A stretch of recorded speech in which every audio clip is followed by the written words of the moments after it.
एक दिन नेहा को एक कॉल आता है। उस आदमी की बातें सुनकर नेहा चौंक जाती है। उसे समझ में ही नहीं आता क्या और कैसे रिएक्ट करें। लेकिन 5-10 मिनट उस आदमी से बात करने के बाद वो थोड़ी रिलैक्स हो जाती है। किसका फोन था? क्या हुआ था? 6 महीने पहले नेहा के पिताजी का देहांत हो जाता है।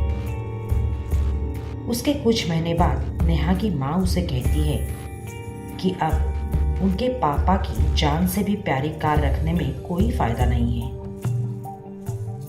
पड़ी पड़ी वो कार खराब हो जाएगी। उसको अब उस कार की कोई जरूरत नहीं है। पापा तो उस कार का इतना ख्याल रखते थे कि पूछो ही मत। वो रोज सुबह उस कार को अच्छी तरह से धोते थे। उसको इतना क्लीन रखते थे कि कार अंदर और बाहर से हमेशा चमचमाती दिखती थी। रोज सुबह पहली चाय के बाद उनका क्लीनिंग शुरू हो जाता था।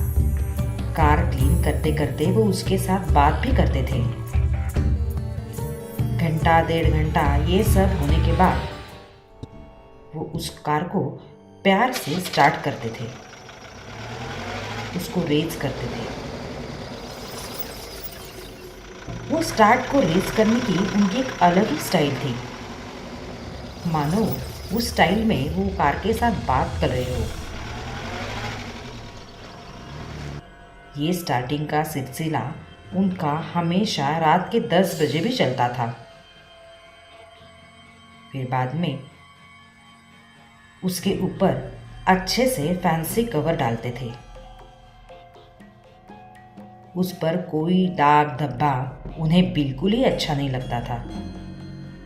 नेहा की माँ, मोहल्ले वाले सब उन्हें इस बात से चिढ़ाते थे, लेकिन वो किसी की भी नहीं सुनते। वो किसी को उस कार को हाथ भी नहीं लगाने देते।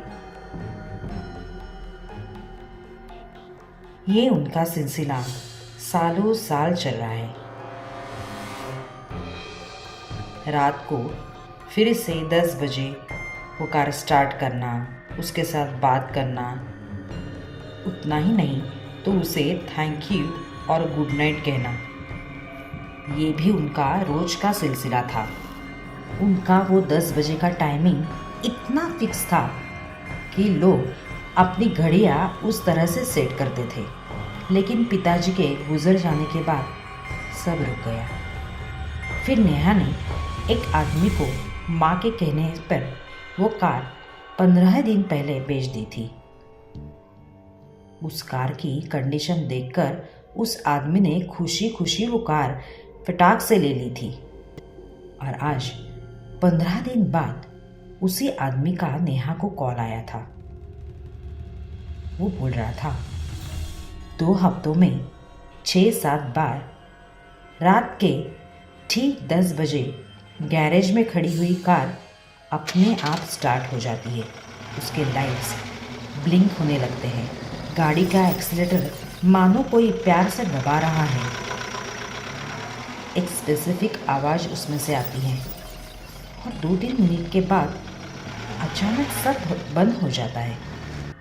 ड्राइवर के साइड का दरवाज़ा लॉक ही किया जाता है, जैसे सही में किसी ने दरवाज़ा खोला हो और फिर बंद किया हो।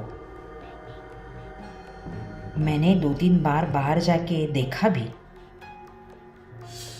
लेकिन वहाँ तो कोई नहीं था।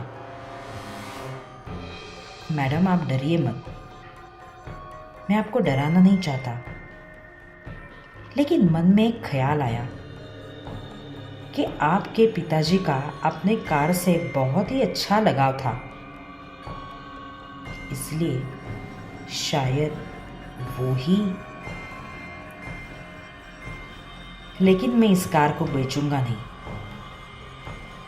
इस कार की कंडीशन इतनी अच्छी है कि मैं ऐसा सोच भी नहीं सकता। आपको एक रिक्वेस्ट है, आप अपने पिताजी के फोटो के सामने खड़े हो जाइए और उन्हें कहिए, कि आप चिंता मत कीजिए, आपकी कार सही हाथों में सौंपी गई है। आप ही की तरह वो उस कार का अच्छे से ख्याल रखेंगे, उसके साथ बात करेंगे। आपको ये सब सुनकर अजीब लगेगा, लेकिन ये कीजिए। 1 हफ्ते बाद मैं फिर से आपको कॉल करूँगा।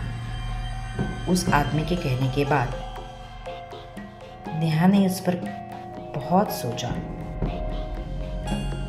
और सच में उसने पिताजी के फोटो के साथ बात की।